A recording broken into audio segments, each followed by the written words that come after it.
Renungan bulan November 2021, Minggu ke-22 masa biasa tahun B, 7 November 2021. Saya memberi judul dengan berbagi kita diberkati. Dalam nama Bapa dan Putera dan Roh Kudus. Amin. Salam sehat saudara-saudariku terkasih, berkah dalam. Saudara-saudariku terkasih, salam sehat semuanya. Ya Bapak Ibu, ya rekan-rekan muda dan remaja serta anak-anak semuanya. Ada berbagai macam cara mengumpulkan dana atau kolekte dalam gereja. Ada yang menggunakan kantong dari kain dan diedarkan, yang pada masa pandemik ini dianjurkan tidak digunakan. Ada yang pakai keranjang, entah plastik, entah apa, dan juga diedarkan, yang saat ini pun juga dianjurkan tidak dilaksanakan. Ada di tempat lain yang sambil menerima komuni lalu mampir di depan kotak kolekte dan memasukkan dananya, itu dulu sebelum COVID. Yang nampaknya juga tidak diperkenankan lagi.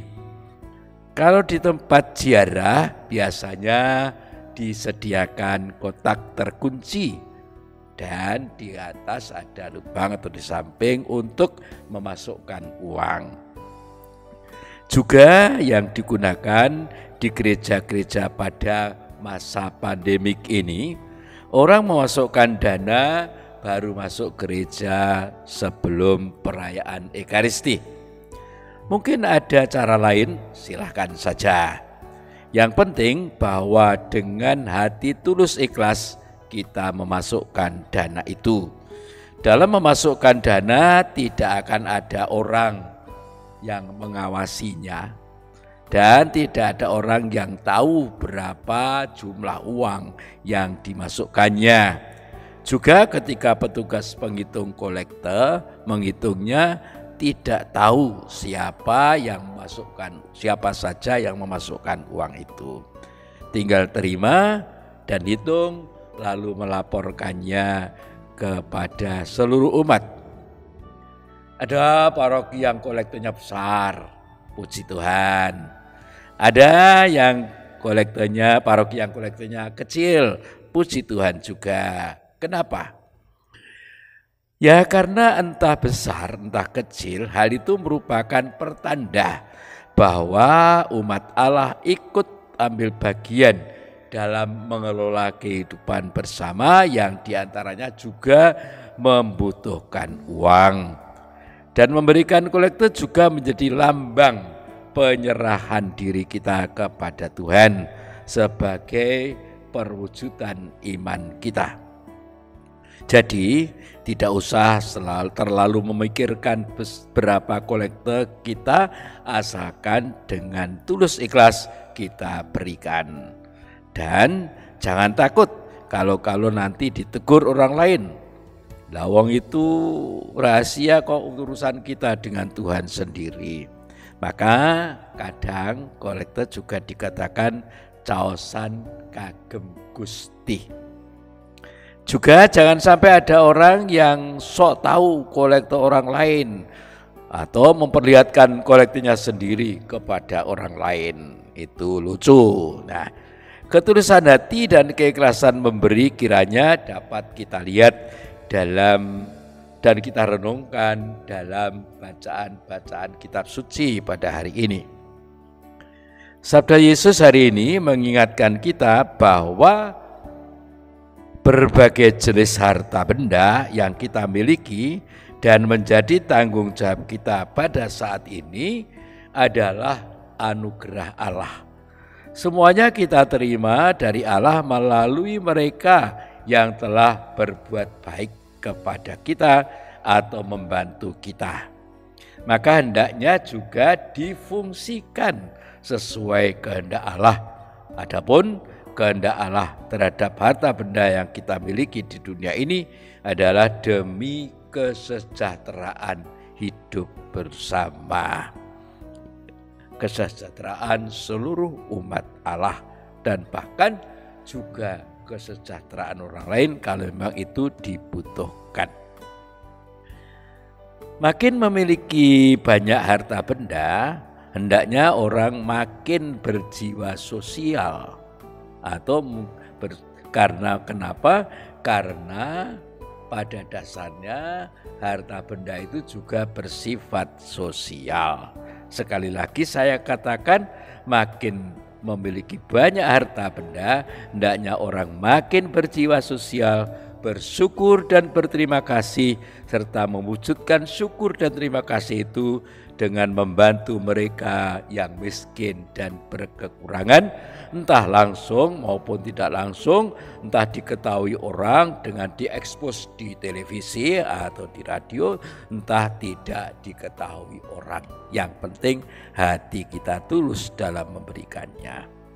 Ketiga bacaan hari ini menyiratkan suatu kekuatan berbagi. Janda non-Yahudi dari Sarfat, dari dunia atau kota kekafiran, berbagi makanan dengan Nabi Elia yang memang sangat membutuhkan.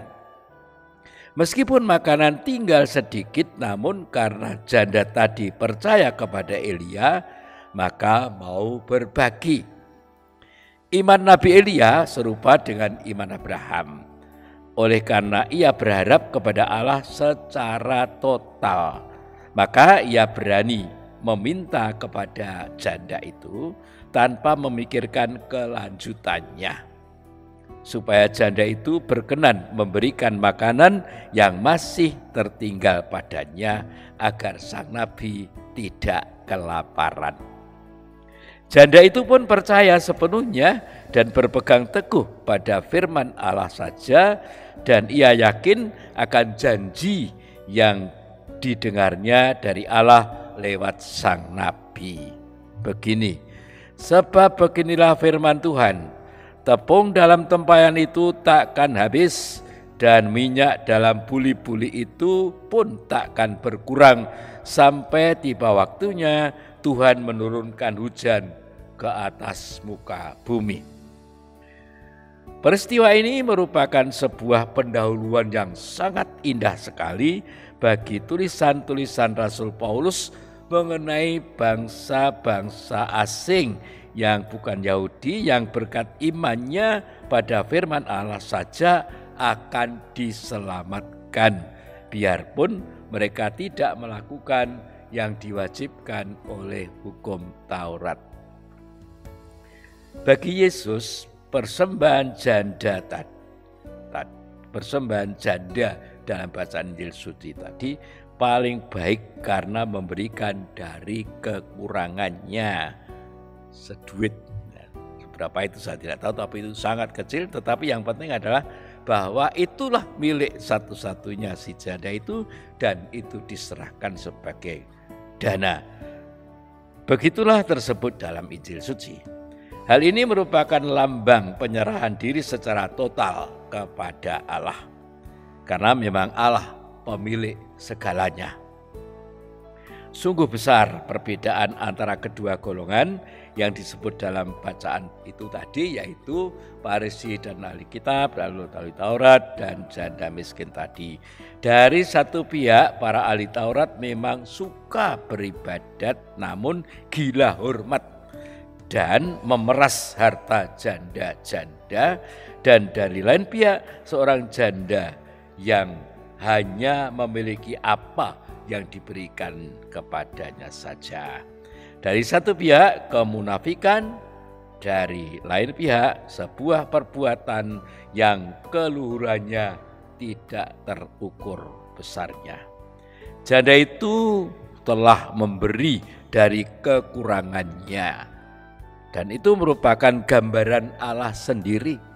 Sebab Allah adalah Allah justru melalui kemiskinan. Kamu telah mengenal kasih karunia Tuhan kita Yesus Kristus, bahwa Ia yang oleh karena kamu menjadi miskin sekalipun Ia kaya, supaya kamu menjadi kaya oleh karena kemiskinannya. 2 Korintus bab 8 ayat 9. Karena salib yang adalah tanda kemiskinannya itu, kita diselamatkan, artinya mendapatkan kehidupan ilahi. Yesus berkorban demi berbagi hidup dengan kita umatnya. Dia memberikan segala-galanya pada Allah dan pada manusia. Berkorban memang pahit, saudara-saudariku terkasih. Sekali lagi katakan, berkorban memang pahit, namun akan membahagiakan bila dijalankan dengan tulus ikhlas. Cinta itu semakin diberikan dengan ikhlas dan penuh pengorbanan, justru akan semakin bertambah dan tidak pernah akan berkurang. Sebaliknya, semakin tidak diamalkan, akan semakin habislah cinta kita, sehingga kita pun akhirnya tidak bisa mencintai sesama kita. Melalui korban hidupnya, Yesus telah menghapuskan dosa sekali saja untuk semua orang. Dengan kehadiran Yesus Kristus, dengan ajaran dan karya cinta kasih-Nya, telah terjadi suatu perubahan yang menyeluruh. Bila Kristus kembali kepada umat manusia, kepada umatnya, maka Kristus menunaikan tugasnya sebagai Raja dari kerajaan yang sepenuhnya definitif, sebagaimana tertulis dalam surat Ibrani. Kristus hanya satu kali saja mengorbankan dirinya untuk menanggung dosa banyak orang. Sesudah itu, Ia akan menyatakan dirinya sekali lagi tanpa menanggung dosa untuk menganugerahkan keselamatan kepada mereka yang menantikan Dia. Itu dari bacaan kedua. Salib merupakan sebuah peristiwa yang secara menentukan dan tetap telah mengubah sejarah dunia. Kenapa? Karena sejak datangnya Kristus, kesetiakawanan dalam dosa, komprominya dengan dosa telah diganti dengan kesetiakawanan dalam kasih karena salib Kristus. Saudara-saudariku terkasih, dari peristiwa nabi dan janda tadi, kita dapat mencatat bahwa dalam situasi tanpa harapan sedikit pun, sang nabi tetap minta dibuatkan roti, dan janda pun ya begitu membuatkannya. Imanlah, penyerahan diri secara total kepada Tuhanlah yang mendorong mereka untuk terus berusaha mengatasi persoalannya. Kadang, saudara-saudaraku terkasih, kadang dalam hidup ini kita mengalami masalah yang sangat rumit. Entah masalah kehidupan pada umumnya, masalah keluarga, masalah ekonomi dan lain-lainnya, terlebih masalah karena dampak pandemik ini. Namun kita mesti yakin bahwa dalam keadaan apapun Tuhan tetap berkarya bagi kita.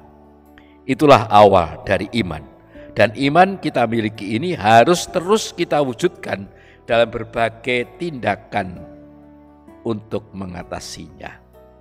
Karya Tuhan itu dapat kita lihat dari berbagai bantuan dari orang lain, entah melalui nasihat-nasihatnya atau bantuan realnya berupa apapun. Kiranya hal inilah yang harus kita wujud nyatakan agar kita benar-benar memiliki kekuatan untuk berbagi.